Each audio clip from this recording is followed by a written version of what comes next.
Boy, just be yourself. If people don't like it if you're being yourself, fuck them.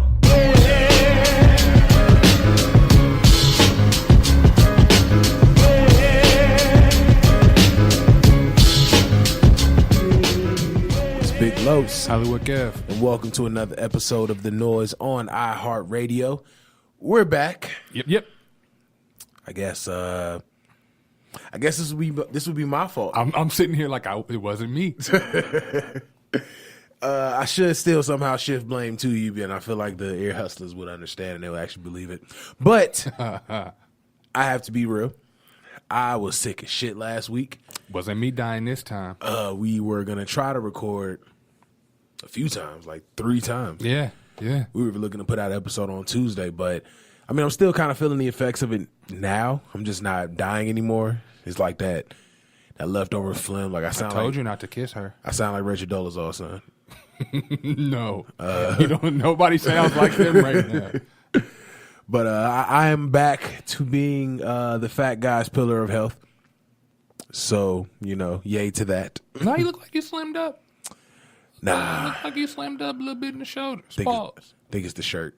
Think it's a shirt. Think it's the shirt. They say black is slimming. Exactly. Yeah. I wear a shit ton of black. It makes sense. I may have body issues. What is it? I don't know. They be having so many damn words for the shit. But anyway, we are back. Yes. We are happy to be back. Happy to be delivering the noise to you in the timely fashion that we've always done it. First of all, I want to give a shout out to the team. Finally was able to put out them goddamn videos. Yeah, which are dope. All of them are dope. Appreciate it. But big up to the team, man. That was such a great event.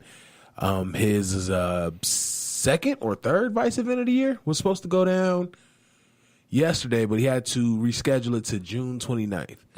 So I'm actually happy about that. It gives us some time to get some shit together and kind of go about a different route with the next time we're going to cover it. I'm going to say that, and if we can, all try to turn it up a notch. Oh, yeah, definitely. And I like that people are actually digging the visuals.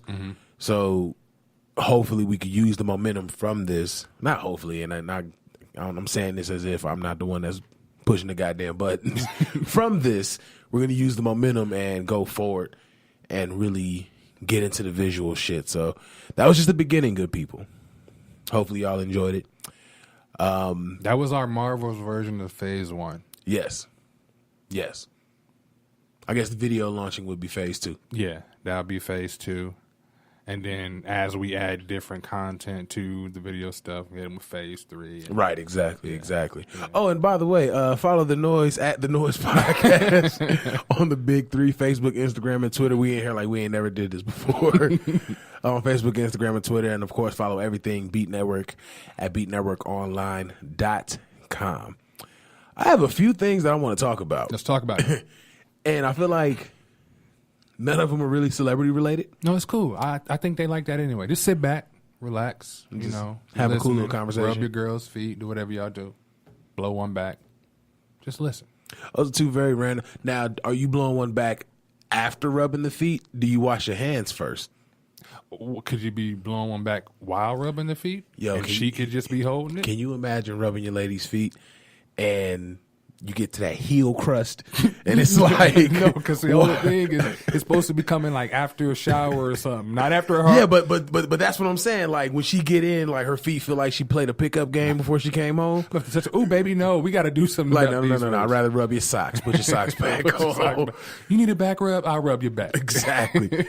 Oh, that'd be so great. How many of y'all out there really letting y'all man rub your feet and y'all got callous?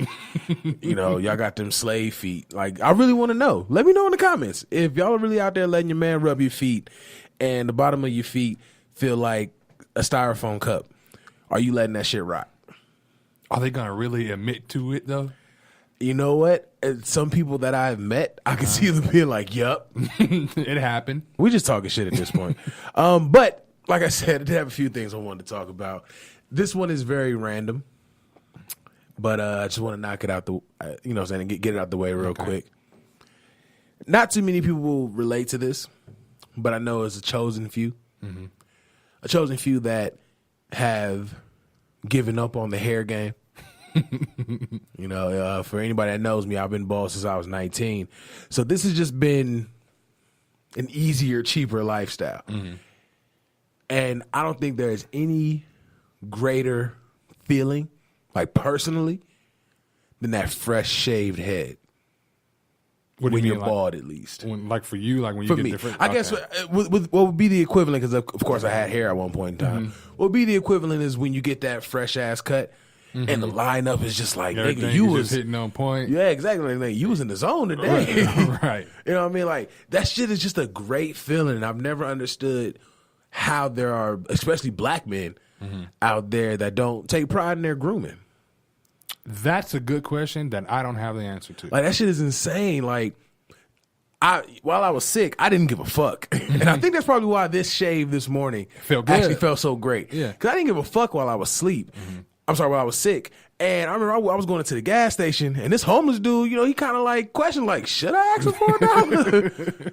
Like, oh, You got mad that he I'm profiled like, you as nigga, homeless? I got change. You know what I'm saying? Like, He profiled you as homeless. and I'm just looking like, you know, I got to make something shake for this. And it's really like, you know, the tragic part of the movie when they look in the mirror and it's like, I'm either going to commit suicide or I'm going to clean my act up. To me, it was just like, I was sick and I got a shave, but bro, it was horrible. Yeah, it was absolutely horrible. I've been there, especially times where I've let my hair grow and I wake up and I'm like, yo, fix this shit. Yeah. Yo, low key, that's how I ended up with the beard. I think that's kind of how I ended up with mine too, because I never really could grow facial hair, just like a goatee. And then one day I think I just let it. You know, oh shit, there's facial hair that grow there. But like when I first tried growing the beard, I think it was in undergrad, like it was right after I went bald, so probably like 2010. And it just wasn't working. It was very early Anthony Hamilton-ish. Gotcha. And I just couldn't rock with it. But when I shot for it again was grad school. And I went as Rick Ross for Halloween. And it was just grew in just a little bit only because I was being lazy. And then No Shave November came up. I was like, fuck it, I ain't gonna shave. And by the end of November, I'm like, you know what? This beard kind of nice. I'm gonna have to, all right. I'm gonna have to rock with this. You got the Joe Budden joint going. I see you. You know what get on my nerves though? So I see your hair fell from your head to your face. Like, shut the fuck up. That's funny. These are niggas that you trip downstairs. Like, get the hell out of here with them goddamn comments. Unfortunately, well, I guess when I get to that point, I'll have to embrace it. But as of now, I'm good. You know what's funny? I was actually thinking when I brought up this conversation, since I've known you, like, I haven't seen your hairline start running away from your forehead. You normally have a very, you know, thick texture in hair. I feel like you're gonna be good for some time before you get to this lifestyle. Yeah, I was lucky. Like, it doesn't really run like on my dad's side or anything like that. My cousin, on the other hand, who you met on my birthday, oh, he's damn near KD. He's that's why he had a hat on. Like, he's almost. Listen, we're gonna wrap this up. Yeah. I tell you what though, when your time comes, you gonna have that Jordan head. Oh, I can already see it. No, actually, you know what? I tried going bald once after my first back surgery. And I had like a week and a half before I went back to work. Cut all my hair off. I was like, oh my God, what did I do? Because it's like I got a little bit of extra skin on my head, so it don't really work. I had to go to work like that for like a week before it actually grew regularly. But yeah, it was bad. It was bad. Wait, we can't just skip past. We mean you got an extra piece of skin. Yeah, like, yeah. What kind of alien shit you talking about? No, the only thing I can think of is because, you know, I wore braids and I wore that like okay. for a long. I'm thinking maybe the pulling had something to do with it. Like, it's better now. Like, when I first cut my hair, like the barber was even like, "Damn, you got like divots, bro." But now it's like it's smoothed out. What do you say to your barber? I can't say nothing. They got the clippers. I can't. Oh shit! I'm gonna work on that. All I can say is I'm gonna work on it. I'm gonna do better, my nigga. I'm gonna work on it. I'm gonna work. And the killer part about it was the person who cut my hair. Like, I had long hair. The person who cut it was a girl. To date, she's the nicest barber that I've ever cut my hair. She was bad. She was my homeboy. She's my homeboy's cousin. Couldn't tell him she was bad. 17. He knows now. He knows now, but. Yeah, but that's how it was. So I never really wanted to go bald. So I was kind of happy that, you know, I don't have those issues. I'm not gonna lie, and I'm pretty sure y'all looking like these niggas having a whole conversation about going bald. So we're gonna talk about other shit. Don't worry about it. But if I had the choice, I would definitely still have hair. Like, I saw a picture of myself from my freshman year of college. And nigga, the lineup was so crisp. Nigga, I had the chin strap beard and shit. So like the line from the head of the joint hit the chin strap joint. I was like, what? Look at the symmetry. Then it just fell off. And then it just left. I was So like, do you gotta like baby oil your head or like put sunscreen on it or something? I got way too much melanin. I'm just saying, like, like what is the procedure when you have a bald head? Do you exfoliate? with mine is a little different. I just throw some lotion on the joint. I treat it like skin. You don't exfoliate? Nah, I can't say that I do. Oh. It's funny though, and I actually had this conversation with someone before. They were asking me prior to shaving my head, "Do you have a birthmark?" And I'm like, "No." Like when you think about somebody with a birthmark, you think that shit just stands the fuck out. Right. Didn't find out I had a birthmark until I shaved my head. Do you shave your head? And I was like, "Oh, Really? there you go." I wouldn't. I don't know yet. Oh, boom! So yours must be on your head. It's possible. But see, with how you feel about shaving your head, it's probably gonna be in that one spot you just can't handle. No, I'm not gonna lie. If that point comes, I'm gonna struggle. I am going to struggle. I'm letting you know that I am going to struggle. Everywhere you go, it's gonna have a cap on. Yeah, it's either gonna be that or I'm gonna be like, I can't say I'm gonna get a men lace front. I'm not gonna do that. I'm not going that far. They out there doing some magical shit, bro. But I will try like the Rogaine or something to grow it back myself. I will do that. But yeah, You know what? I've never considered that.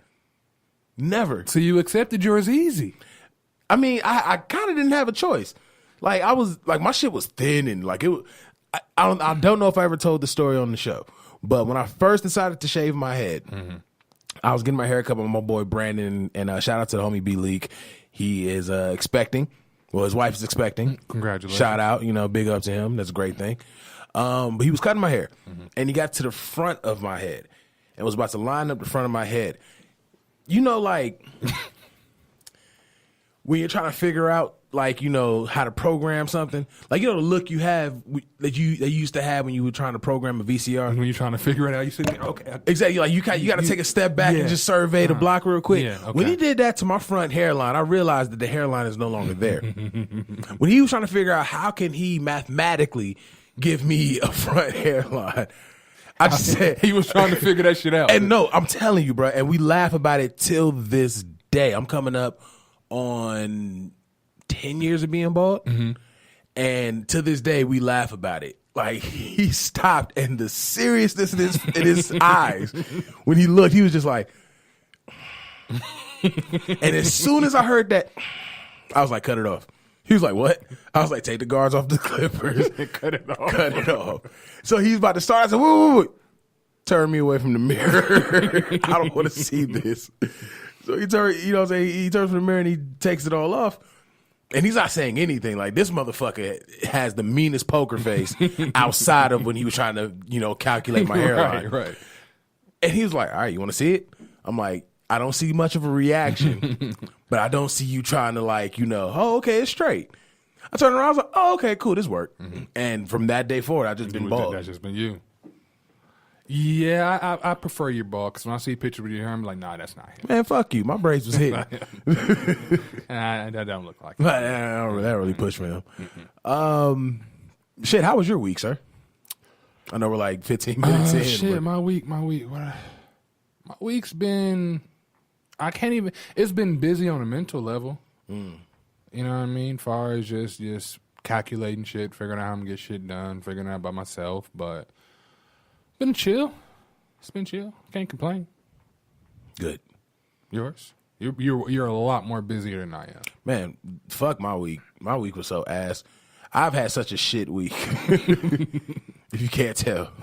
Goodness. Between being sick, man, and dealing with family bullshit. I ain't gonna go in too much detail, but definitely keep your prayers up for Jay Alonzo, Back to the Classics. Yep. If he wants to talk about it, knowing him, he probably will. Just listen to Back to the Classics Thursday. But other than that, man, I'm just keeping myself busy, excited because Like Water for Chocolate will be back next week. Yeah. So that's gonna be dope. That's a great thing. Other than that, just trying to stay above water, man. It's been a week. It's been a week. I definitely say that. All right, so I'm curious. Who has the Black Constitution, and how often are amendments made to it?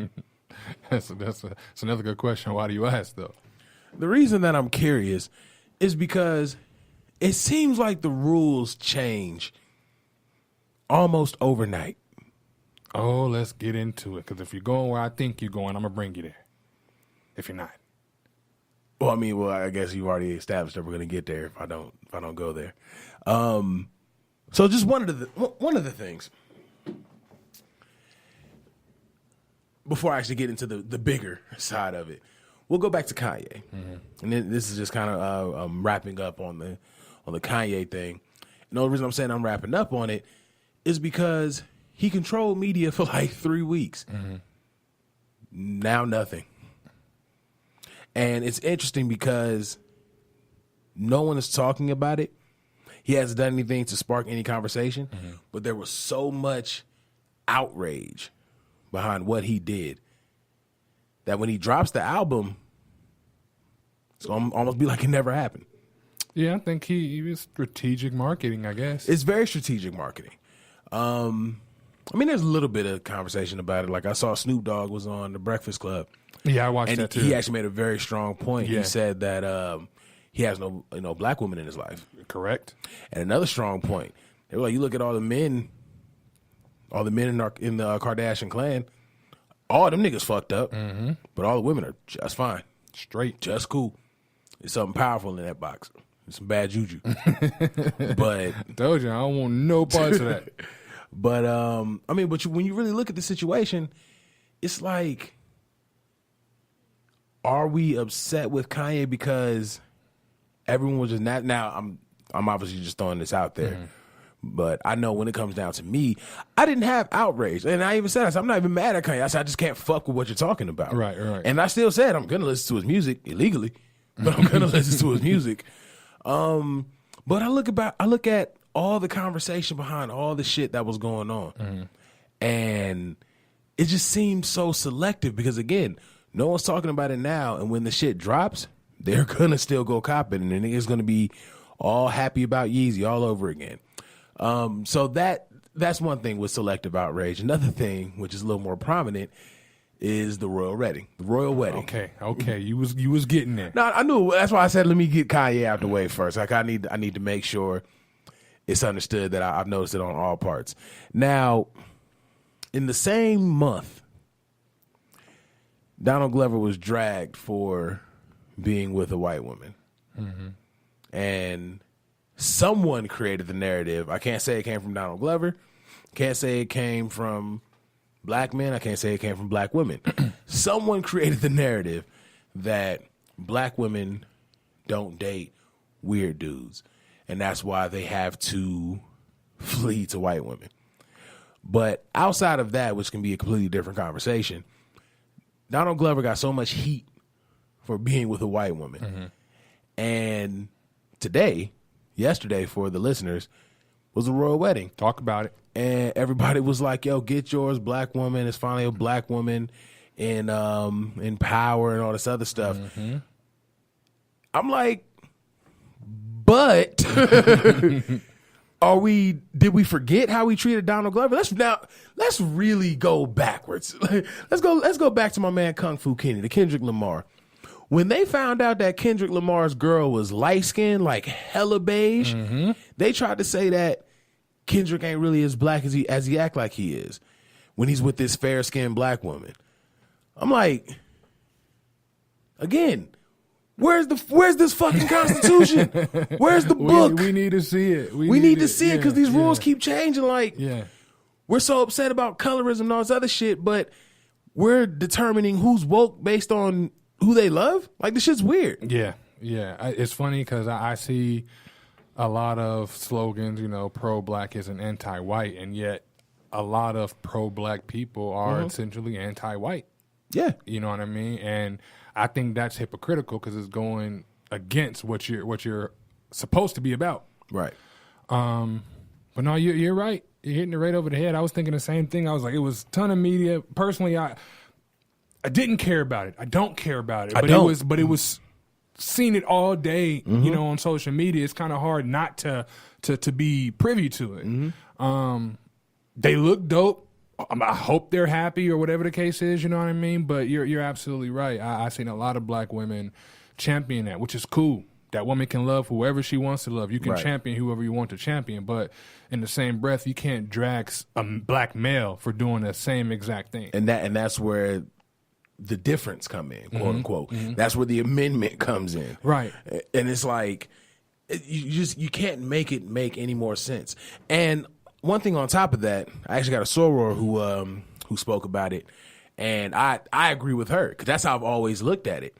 As soon as I heard that there was a black woman about to go into the royal family, I'm like, cool, but this is a royal family that definitely got some racist roots there. Absolutely. You know what I mean? I think I don't want to be wrong, so let me know if y'all, correct me in the comments if it's something different. But to my knowledge, the queen was against this shit. She was against it, but not because she was black.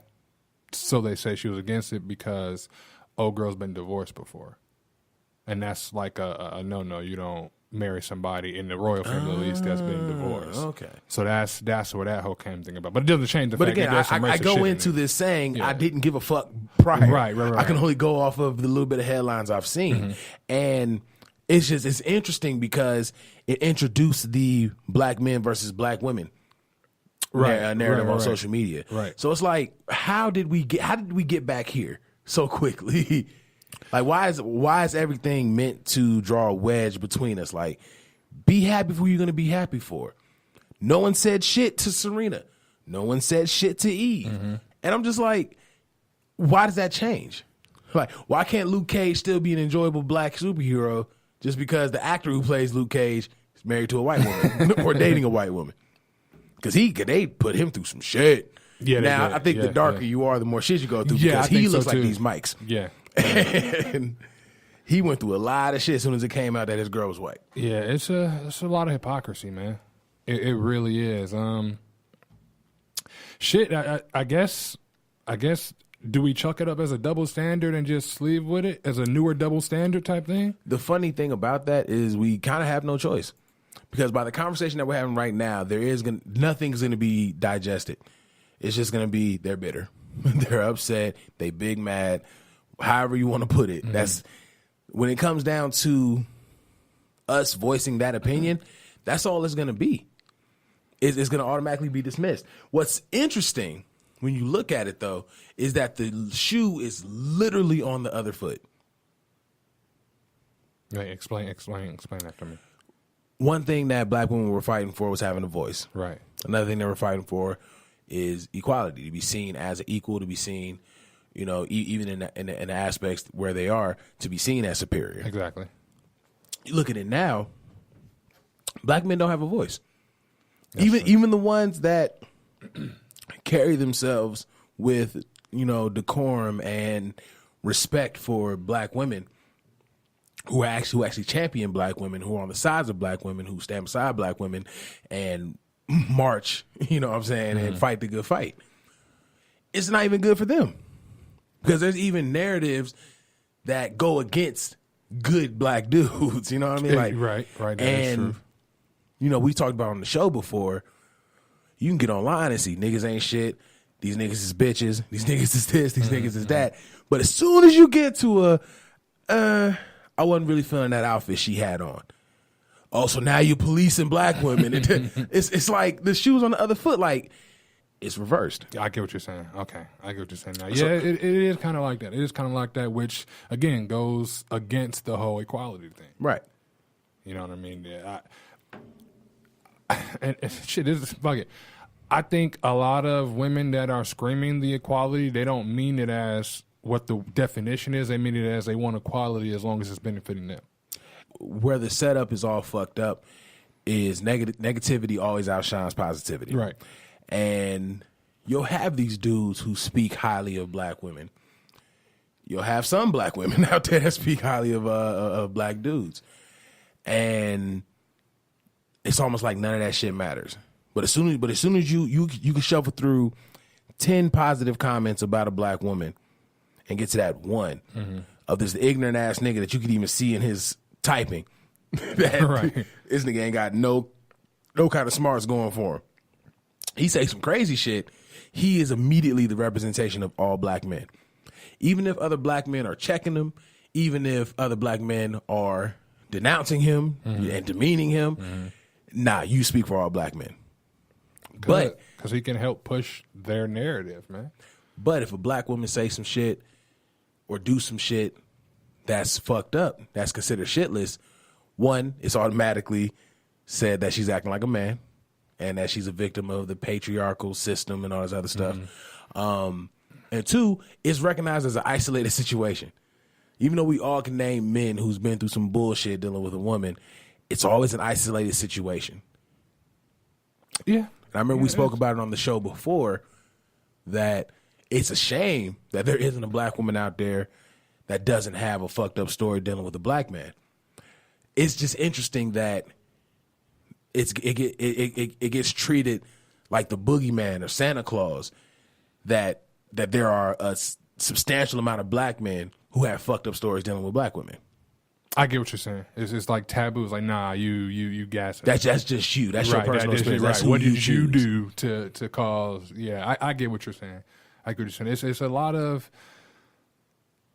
gray areas. Yeah, it's a lot of gray areas. You know, as much as everybody talks about things should be black and white or even across the board, it's really not.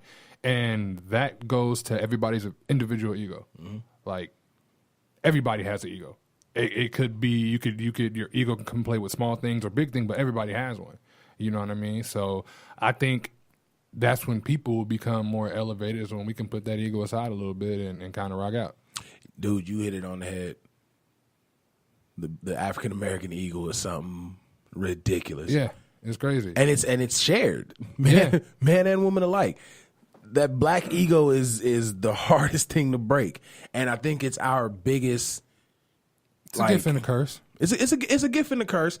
I would definitely say it's more of a gift at that, because we recognize our worth in a country that we were told we were worthless for so many years. But where it's a curse is that we don't know when to put that ego to the side. We don't know when to check that ego. Right. That ego got to have a light switch. It has to have an on and off button.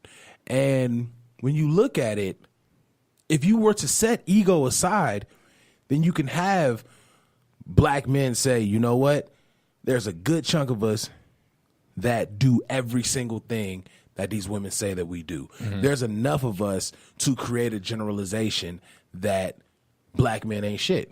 When you put that ego aside, there's a way to really look at it and say there are black men that are actually on our side. There are black men who are our, partners in this. And there are black men that want to see us do great. They want to elevate us. They want to love us. They want to protect us. There are still black men out there. None of that will ever be accomplished and realized without checking ego. Exactly. The question is, when the fuck do we check the ego? I think you check the ego when you're dealing with, honestly, your own people. Yeah. And I mean that across the board. When you're dealing with your spouse or your family, even your children, you check that ego. And in turn, especially with the children, you learn how to check that ego. In turn, they'll learn how to check theirs as they get older. Right. When you're dealing with people in your community or friends, family, whatever the case is, you check that ego. You know what I mean? You want to see your boy do good. You know what I mean? Even if it's better than you should want to see your mans do good. But that's when it has to be checked. It has to be checked when you're dealing with your own people. In society we in, it has to be when you're dealing with your own people. Right. I just think once the ego is checked, like we would be some of the greatest allies out there, because nobody has us but us. Right. And that's like, honestly, that's globally. It's crazy. The other day I had seen some pictures and it was like, this is what we blacks go through in Asia. And it'd be a black person like on a train or a bus and an Asian person next to them, but they're covering their nose. That shit like pissed me off. Like it truly pissed me off. I'm like, what is it? What the fuck you covering your nose what are you for? so offended by? Exactly. And like you said, we are the only people that got us. In order to do that, we got to put our egos aside when dealing with us. We should want to see every last somebody that looks like us do good. You You know what I mean? Like, and really, if we can do that and then slowly get back to take a village to raise a child mind state, we'll be undefeated. That's going to take some time, though. It'll take years. One thing I am very curious about, and I would love to hear from the ear hustlers about this, is how do we start the path of healing? We have to accept, the same way we have to accept that, we same way we have to accept that we don't have an abundance of white allies. We have to accept that everyone's not gonna come around. Some people are just, as far as black people, some people are so stuck in their ways, so set, in a certain mindset, men and women alike, that they're just not gonna come around.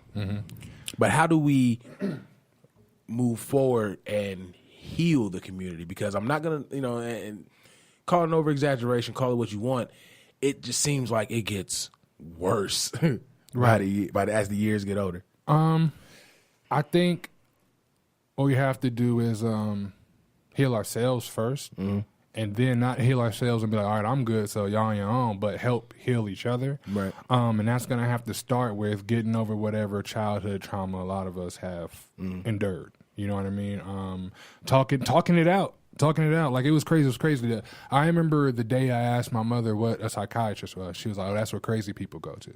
So up until my adult life, if you had a psychiatrist, to me, you was crazy. Right? You know what I mean? And that's not the case. You know what I mean? So I think talking our shit out would be a great start. Learn to self-heal, learn to kind of get over, if we can, certain shit that we've been through that's causing this self-destructive path that we're on. Because to me, right now, the black community is like, hey, yo, we here. Like, we asking for attention. Like, we here. You're not going to keep fucking us over, but we got to heal ourselves first. We got to heal ourselves, and we got to help each other heal. Or put out the official black constitution so we at least know the rules going forward. Something. And it's got to be. But even then, how do you propose that? Because there's going to be some black people who don't agree with certain shit that's in the Constitution. Like, how do you manage that? I mean, it's some people that don't agree with the American Constitution. I think you got to just set it up the same way. But no, not necessarily, because the black Constitution is something us blacks can control. We can't control the American Constitution. Very true. So, like, do we? But then the shit that would have to start. We need some black leaders.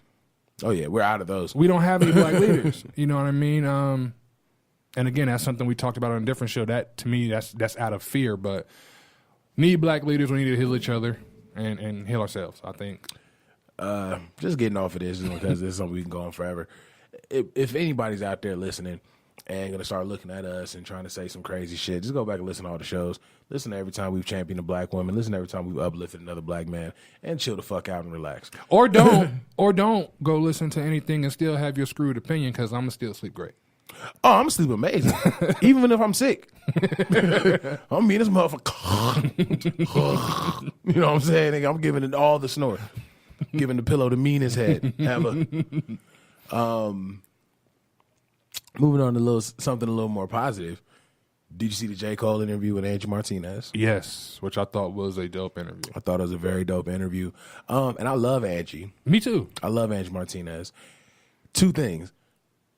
I like that she was getting drunk. She was definitely tipsy midway through. She said she had something in her cup. But two, one thing that gets on my nerves when it comes down to Angie, she don't be asking the right questions sometimes. Are you referring to past interviews or this particular one? Because in this particular one, to me, at least what I got out of the interview, she didn't necessarily have to ask a question. To me, that seemed like the most general conversation. Didn't seem like an interview. Yeah, it was a very... So to me, it seemed like she asked everything that was right to me. Right. Yeah, I think she did, but I think there's a lot of, curiosities that kind of have gone unaddressed when it comes down to J. Cole. How he feels about the divisive opinion of him as an artist and of him as a black man. Because he gets a lot of heat for being biracial. True. And trying to be super duper woke. True. He gets a lot of heat for that. I'm happy they kept it just to the music, which I'm pretty sure that's what J. Cole wanted. Shit, we didn't even know the nigga was fucking engaged until like 6-7 years into his run. But there was certain shit that I think he was ready to open up about. But like anybody, if you ain't gonna ask me, I'm not just gonna volunteer the information. Right. Because then it gets to the point you're just ranting. Right. Or you're Kanye, if you will. I don't know. I like Angie. I watched some of her interviews, but not all of them, so I can't speak on previously. But I wasn't upset with this particular interview. I'm never upset with it. I think it was dope that she kind of let him do the bulk of the talking. It could be because she was faded and he probably picked up on it. But I thought that was dope because, like they talked about in the interview, he's not very visible. So to have an hour and a half and just can hear him talk the bulk of that, I thought that was dope for the image. I think that he's probably going to try to get out there a little bit more. Right. So for me, I thought it was dope. One thing, I guess let me also clean up a sentence with me saying that she don't be asking the right questions. She definitely does.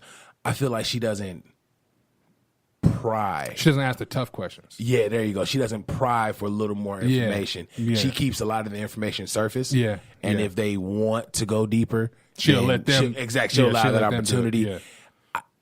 Knowing what I know, dealing with journalism, dealing with reporting, I'm not saying you got to be disrespectful, but there's definitely something. And I think that's why I got so much love for Charlamagne. He'll open up with the question everybody want to know. Right. You know what I'm saying? Right. And then he'll continue to kind of gas you up. And then when you look, people will say it's disrespectful. People will say he's, being a dick and all this other shit. But it's like, you got your answer, though. Right.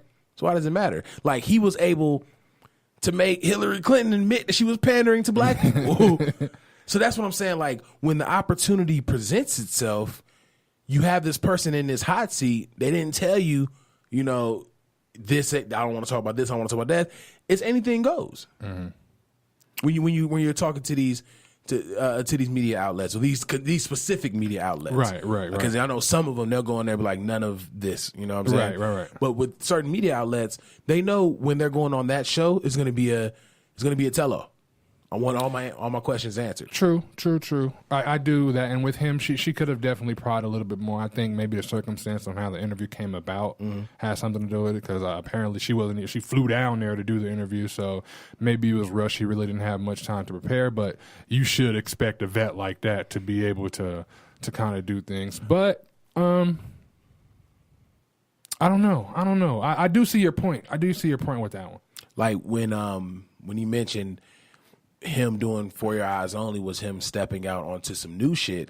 I would have used that. Now, I don't know how she feels about the album, but I would have used that opportunity to be like, this is an album that people are super duper 50-50 on. Like, granted, you have people that say J. Cole is boring. You have people that say that J. Cole is raw. There is no in between. I've never heard of J. Cole's okay. You know what I'm saying? Right. But this album was like, no. It was almost like a no across the board. Yeah, because I'm one of the no's. Right, I'm one of the no's too, and I'm a big champion of J. Cole. Everything else I fucks with except hard, that. you know what I'm saying? And I'll just if I was in that position, I would have been like, what did you take from that feedback? And then, when you got locked in and then you came back out with KOD and you gave us another classic, it's almost like you got back into the mode. Like, what do you think changed where you were with this album compared to where you are with KOD? I would have wanted to find out more about the creation process because listening to J. Cole talk, it still baffles me that people say he's boring. I can understand where they're coming from with him being boring because his music ain't like, oh shit, I think KOD is probably the most hyped record he's had in quite some time. Yeah. I'm about to say you literally like you're thinking about it. But I'm not even talking about the album, I'm talking about the actual single. Yeah, that's what yeah. But how complex his thinking is. Like when he was talking about oh shit, come on now, don't just lose it yet. Fuck. I completely lost where I was gonna go with that. But one way of thinking about stuff all around instead of just surface of what's presented to you is when he was talking about the beef. And I could be bringing this up only because I said the exact same thing a few episodes ago, but he said he realized they figured it out. Talking about the young millennial rappers. Yeah. He said they figured it out. You can say fuck this person and not be about it whatsoever, but you still got those views. Right.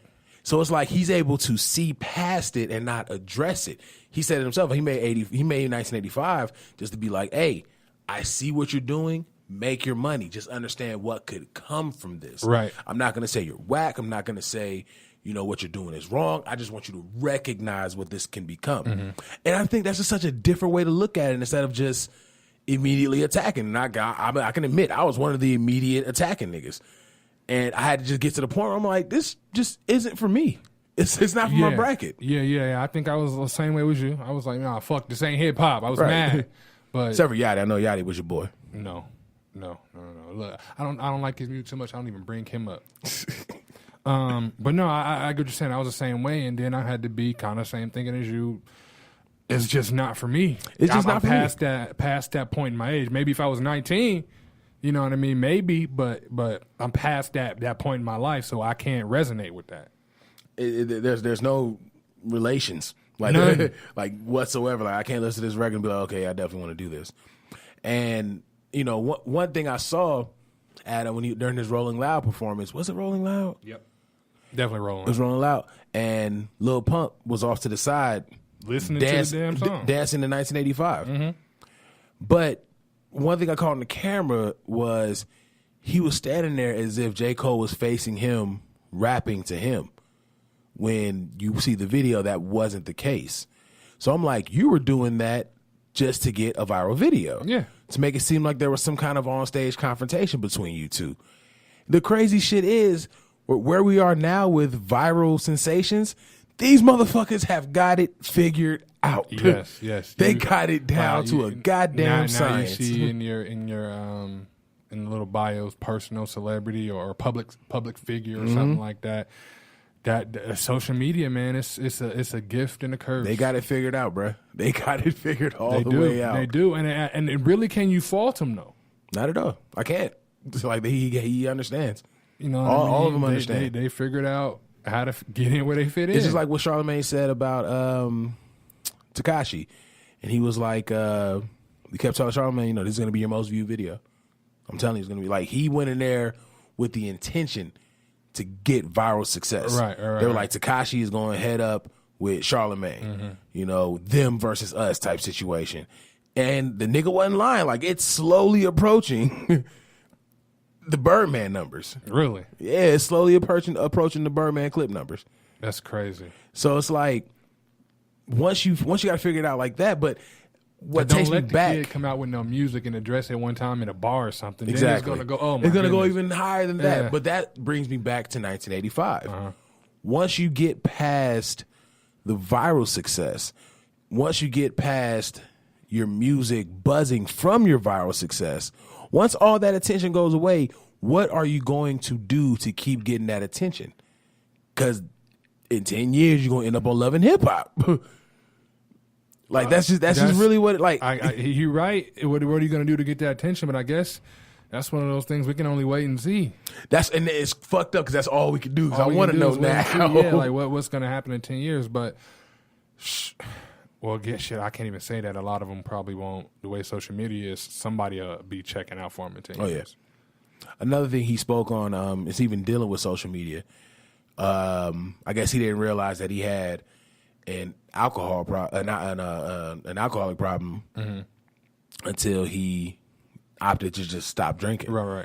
And then he said he had that same situation with social media, and I didn't think about it until I saw this interview that we all have that urge to just grab the phone to see what the fuck's going on. Right. There's been times during recording this podcast, you and I both grabbed the phone and just randomly just scroll through Facebook like, oh wait a minute, we're recording a whole ass podcast right now. You know what I'm saying? And I think that's one of the reasons why I've never been a big fan of social media. I think the last social media account that I created on my own merit was a Black Planet page. My MySpace page got created by my cousin because we were doing music, and I just refused to make a fucking page, and he finally just made one for me and sent me my login information. I think he also created my Facebook page. My Twitter account was created by my frat brother. He just created it. Was like, this is your Twitter information. You got to get on Twitter. This is towards like the end of my undergrad, And nigga, I went back and read some of the tweets from back then. I was like, shit. I thought I ain't have a filter now. God damn, nigga, just delete some of this. I don't need none of this to come back up. Yeah, I had to go do that too. Bro, it's crazy. Like the little app I was deleting. Oh yeah. I was like, no, that gotta go. That gotta go. But I really look at it. I think that's one of the biggest reasons why I've never really been into social media. We live by what's on social media. It's and it's almost like whatever, like every big fad, every big trend is what was viral on social media. Yep. At least in our generation. No, I think you're right. Think about everything is just it went through social media virally first. And I don't know, man. That just seems that holds way too much weight. It holds entirely too much weight. Yeah. It's like I said, it's a gift and a curse, man. Because on one hand, you get good stuff, you get good information that people need to know, or shit, just the internet in general. You know what I mean? Mm-hmm. It can be good, but then you have things like shit, the Rachel whatever the fuck, and Rachel Dolezal. Yeah, you got things like that, and you got things like these white artists that are flat out appropriating the culture for that click. Right. You know what I mean? They know that's going to cause some uproar. Mm-hmm. So they trying to get that click. So it's a gift and a curse. It's a gift and a curse. And I was just sitting here thinking, I think that might be well, the younger millennials would say 18, 19. They could be our little brothers or something, right? Yeah. So this would have to be Generation X's fault. And the reason being is because they were the adults when the Black Planets and the different stuff like that was coming about. So they were the ones that when the kid comes in the house, what are their parents doing? They on that goddamn computer. Mm. And eventually all the kids was like, you know what, you on that computer? So, okay, this is how I'm going to get my attention, through that computer. You got to remember, though, Generation X was just kids having kids. True. Very true. So it's almost like you kind of really didn't have that control. It's just like, shit, my son's going to be into what I'm into. I'm only 19 years older than him. You know what I'm saying? Right. That's very true. Very true. Yeah, my mother's the same way. Yeah. So, yeah, I guess it makes sense. I mean, we ain't blaming y'all, but you may have had something to do with this. Had something to do with what's going on, man. Shit, isn't there like a 28-year-old grandmother, some random ass? What? She ain't 20. That was really over exaggerated. But there's some like model or social media celebrity. Yeah. She's like a 35-year-old. Bernice? Yes. Bernice? Yeah. Yes. She's bad. But yeah. Yeah. She's like a 35-year-old grandmother or something like that. Like 35, 36, she's a grandmother. Yeah. So it's like when these kids were having kids, and a lot of times they was doing a dolo. A lot of times they didn't have that connection to their parents. Right. You know what I'm saying? So when you look back at it, it makes sense. Yeah. It was funny. I was having a conversation. I was like, I think our generation right now is the first generation to see the mistakes and how shit is affecting us now, and we can be the ones to break the chain. I just don't know if we will. That's the gotcha. But I think I said it on the show before, one thing I'm proud of is the fact that this generation is a bunch of smart, dumb niggas. That's true. You know what I mean? And it's like they are taking those steps to correct it. They are taking those steps to be more unified. They're taking those steps to be more experimental. But at the same time, they're taking those steps and the resources to just do dumb shit. Exactly. You know what I'm saying? So it's so weird to recognize the good when there's so much shitty shit that they're doing on top of it. Like you can't justify a Tide Pod challenge.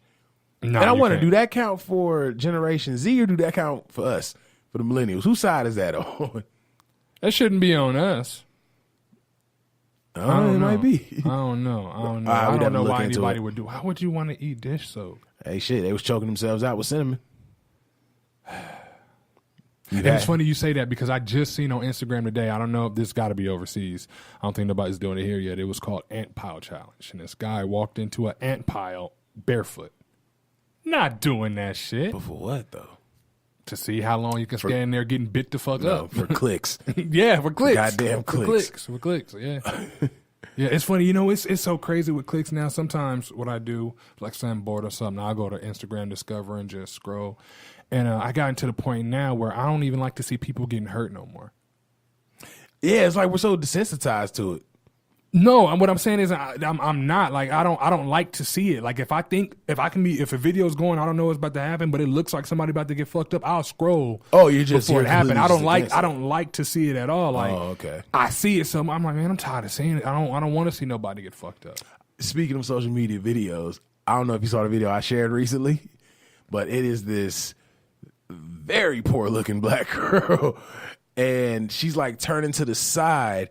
And then you just see Rodney from Joe's apartment just scurry up her chest into the back of her neck. Oh, no. You ain't see this shit? No. All right, so I don't want to see it. Nah, you going to see it now? See it. We got another live video on the Noize. I don't want to see this. Yeah, you do. I'm telling you. No, I don't. You just said she was poor, so I already know that she's in a fucked up situation. I don't know. That's it. When I say poor, I don't mean poor like her financials is fucked up. I mean like she has very little upkeep, and the way that this roach scurried up her fucking chest or her shoulder was almost like it was her homeboy. You know what I'm saying? Like these are my people. All right, boom, here it is. After all watching the baby go, I don't want to. That's the thing. I don't want to. I don't want to catch that chill. I want to. No, you hold it too close. Hold it from back there. Hold it from back there. Oh! Yo, why she? Right, it makes you just be like, yo. Yeah. It was big, too. That's a big fucking roach, bro. That wasn't no regular. That's one of those roaches like you got to square up with. That's one of the roaches where they ain't cleaned their house in a minute. Like, so it's been growing. Like we walk into their crib, like, why do I smell like spoiled milk in here? Ooh, but I know all y'all lactose. I don't get it. That roach been in her house, grumping, eating good. Bruh, look how big that motherfucker is on her chest. Where did it come from? How did it have so much time? Where did it come from? A roach that big, why didn't she feel it? Like, oh my goodness. Bro, that roach been hitting the gym. That roach be on the bench like, nah. Last time, y'all ain't gonna step on me again. Nigga, I tell you that right now. Y'all took my cousin out that way. I'm ready for you. That's wild. But long story short, I'll watch shit like that now instead of watching people getting hurt. I don't know, man. Lately, I just been on a different mind frame, I guess. That's a good way to be. Yeah. I'm trying to get it. Trying to get it together. I don't know. It's just trying to find that inner peace, I guess. I've even tried meditating, which I am horrible at, by the way. Just being quiet? No, not just being quiet. It's to my issue is that I deal with on a daily, nightly basis is it's like actually my girl put it the best way. It's organized chaos. Mm-hmm. And what I mean by that is in order for me to focus on a task or in order for me to do something like writing, I gotta have noise going. Mm-hmm. My daughter gotta be running around. I gotta have stuff that can distract me in order to focus. And then even if I'm not doing anything, let's say I'm just laying in bed at night, my mind will jump and think about different shit. You know what I mean? I can stay on something and be thinking about something for a minute, and then it'll lead me to a rabbit hole, start thinking about something else. Then I can stop in the middle of that and start thinking about something else. I'm like, damn, do I got ADHD or something? Like, what's going on? But with that, I just been trying to, best way I can put it is take some of that chaos and put it in the file cabinet. You know what I mean? And instead of having all the file drawers open and me moving from drawer to drawer, close a drawer and then open another one. That's more or less what I've been trying to do. I can see it help. I look at the world a different way. It's weird to say I've been reading a lot of disturbing but helpful stuff. And it's disturbing only because the stuff is going on in the world and a lot of people don't know about it, but it's helpful once you know about it and know the type of stuff that's going on. It's helpful to know about it. Like I'd rather know than not know. Right. But it doesn't change the fact that it's disturbing. Yo, being in the know is like the scariest shit ever. Yeah. And I'm learning that with something I was reading yesterday. It started with I was on Twitter and I seen a tweet that Eric Snowden tweeted, and I was oh shit, he's on Twitter. Let me go check it out. And I was looking at some of the stuff that he was releasing. I'm like, yo, like in other countries, Asian countries, they're taking refugees and raping them, but not like I mean, I don't even know if you would call it sexual. It's like force feeding food down them, like like through their backside type shit. Oh. Like it's that shit going on. I was reading about drone wars and just different stuff that our government, everybody's government, there's different shit that's going on. And again, it sucks that stuff is going on. And honestly, there's nothing I can do about it, but I'd rather know about it. I'd rather know so I know how to navigate in this chaos that we do have. Right. I need to go back to just being ignorant to it all. Yeah. I would love to be like 12 again. Oh, hell yeah. Like not in this generation 12, but like my generation 12. In the early 2000s, 12. Yeah. And I would go back to that. Like this, I couldn't do this generation 12. I guess I could. If I know if like somebody says you can be 12 again, knowing all the information now, I'll be a megastar. But I don't know. I don't think I could be in that age bracket now because, like, I look at my niece who is about to be 12.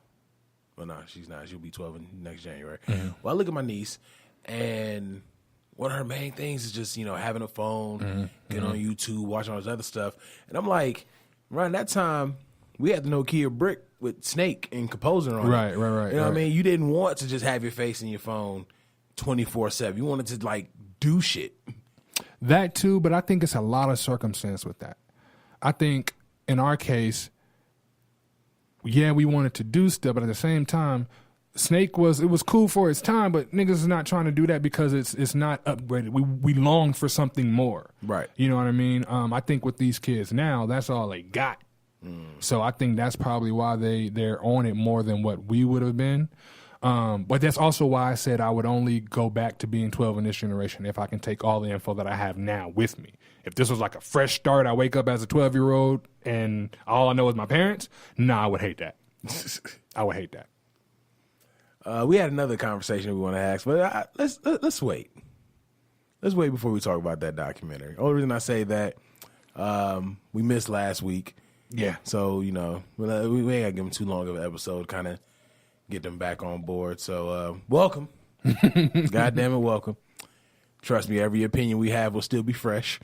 When we talk about this other subject, we touched on it in little spurts throughout this conversation, but, it is what it is. Something quick, something light for you. Kev, let the people know where they can find you. On Twitter, _Hollywood Kev. On Instagram, Hollywood Kev_. I've been actually getting follows on the Instagram. I'm like, cool. I ain't been posting much, but cool. You sound like me when I had my Twitter. Right. Big Los IG on IG. I'm getting a little more active, more so like posting stories and reacting to people's stuff and talking to people. I'll be on it. I'll be on it a little more. I need to post more. That's like my main thing.